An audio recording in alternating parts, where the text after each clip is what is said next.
Hi, നിങ്ങൾക്ക് negative ചിന്തകളിൽ നിന്ന് കരകയറാൻ കഴിയുന്നില്ലേ? നിങ്ങൾ ഇത്രമാത്രം ചെയ്താൽ മതി. 1.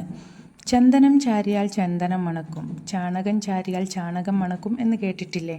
ചാണകം മണക്കുന്ന, അതായത് നെഗറ്റീവ് എനർജി തരുന്ന എല്ലാ കൂട്ടുകെട്ടുകളിൽ നിന്നും, സ്ഥലങ്ങളിൽ നിന്നും, കണക്ഷനുകളിൽ നിന്നും നിങ്ങൾ മാറി നിൽക്കുക.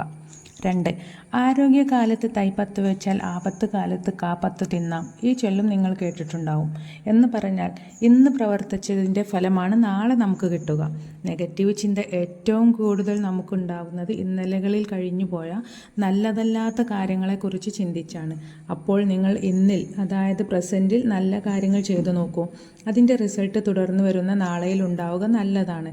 നല്ലത് ചെയ്താൽ, ഇന്ന് നല്ലത് ചെയ്താൽ നാളെ നല്ലത് ചിന്തിക്കാം. 3.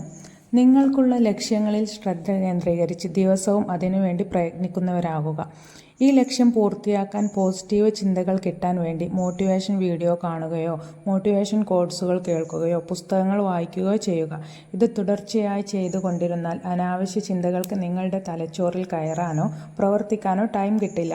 നിരന്തരം ഇതുതന്നെ സംഭവിക്കുന്നതിലൂടെ നെഗറ്റീവ് ചിന്ത നിങ്ങളെ പൂർണ്ണമായും വിട്ടൊഴിയും. ദിവസങ്ങളെ നിങ്ങളുടെ നല്ല ലക്ഷ്യത്തിലേക്ക് ബിസിയാക്കുന്നതിലൂടെയും നെഗറ്റീവ് തോട്ട്സ് നിങ്ങളിൽ നിന്നും അകന്നു പോകും. ധ്യാനവും വ്യായാമവും യോഗയും ശ്വസനവും ദൈവചിന്തയും ഒക്കെ നിങ്ങളെ നെഗറ്റീവ് ചിന്തയിൽ നിന്ന് മുക്തരാക്കും. നല്ലൊരു നാളെ ആശംസിച്ചുകൊണ്ട് ബൈ മോട്ടിവേഷൻ മലയാളം.